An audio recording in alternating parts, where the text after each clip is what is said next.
Canto 11. At the edge of a ring of broken stones, heaped in a tumble down to the steep pit, we came up a crueler pack of woe. Wherefore the horrid overwhelming stink belched up out of the depths of the abyss, we drew away a bit and made our scene, the great slab of a tomb on which I read these words engraved: I guard Pope Anastasius. Photinius drew him from the straight and true. We should take our descent a little slow, letting our sense grow used to the foul air a little. Then we will not mind it so. That from the teacher. Let's not lose the time, said I to him, but find some recompense. That's just what I've been thinking of, said he. My son, down in the pit below these rocks, he began, there are 3 rings, smaller and smaller as you go down, like those you've left above. They are filled with the spirits of the damned, so that the sight of them will be enough. Hear how and why hell stows them where they're crammed. All malice meriting the hate of God has for its end injustice. All such ends afflict the sufferer by force or fraud. Since fraud's a sin peculiar to mankind, God hates it more, and so the fraudulent sink farther down, assailed by greater pain. The violent fill the first ring, but because there are 3 persons, force is used against. The ring is delved with 3 rounds, each distinct, against one's neighbor or oneself or God. One can use force against their persons or their property, as I shall now explain.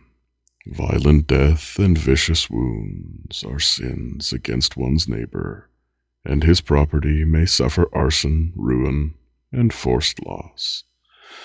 So homicides and all who strike for hate, spoilers and beasts of prey, are tortured there in the first round.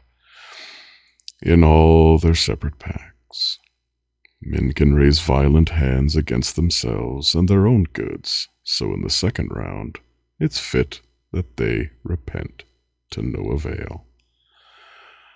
Who robbed themselves of life on earth above, gambled their substance, melted all their wealth, or wept for things that should have brought them joy. One can use force against the deity, cursing it or denying it in one's heart, or scorning nature and her generous goods. And so the narrowest round seals with its mark sodomites, and the users of Cahor, and those who speak their scorn of God at heart.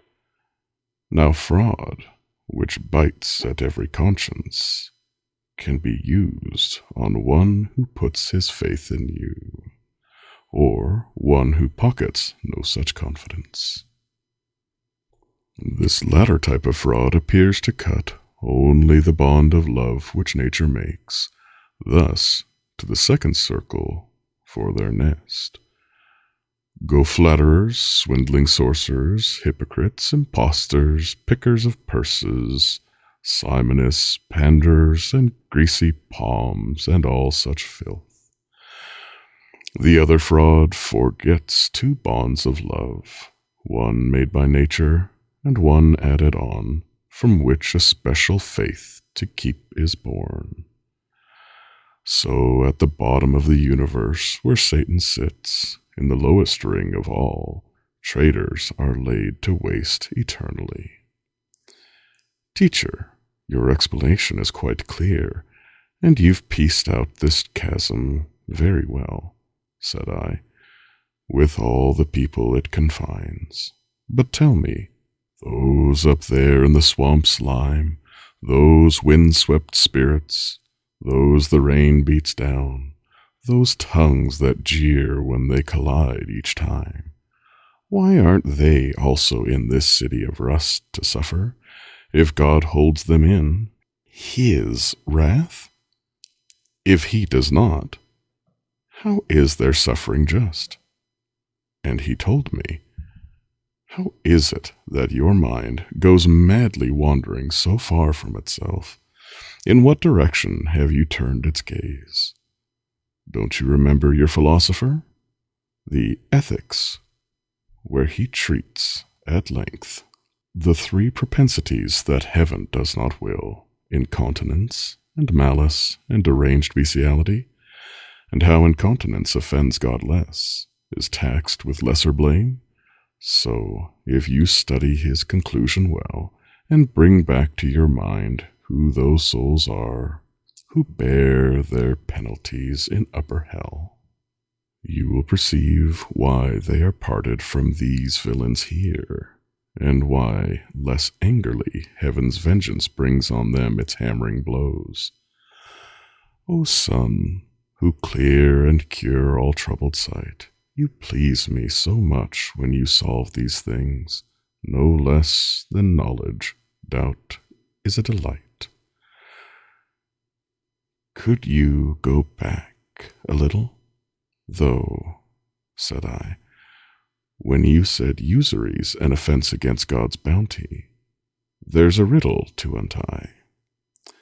Whoever understands philosophy and heeds it notes, not in one place alone, how nature takes her course. He said to me, from intellect divine and from its art, and in your physics, if you gloss it well, you'll find, not many pages from the start, that your art strives to follow as it may. Nature, you are the pupil, she the teacher. So we might say that human industry is the grandchild of God. From these two things, remember the first part of Genesis. Man must derive his life and his advance. And since the usurer takes a different path, setting his hope in something else, he sins, despising nature and her follower. But now I'd like to move, so follow me, for the fish flash their tails on the horizon. The bear is full northwest, and still ahead there lies our way to venture down the slope.